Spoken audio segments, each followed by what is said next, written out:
শিক্ষার্থীরা রোগী ঢুকানোর জন্য এটা তালাটা ভাঙতেছে। কেউ বিশৃঙ্খলা সৃষ্টি করবেন না, মেডিকেলের কোনো জিনিস যাতে ক্ষতি না হয়।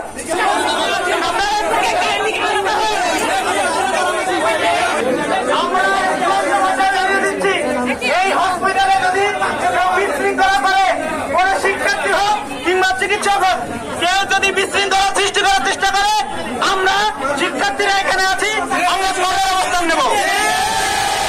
আপনারা জানেন ঢাকাতেও চিকিৎসকরা কর্মবিরতিতে গেছে।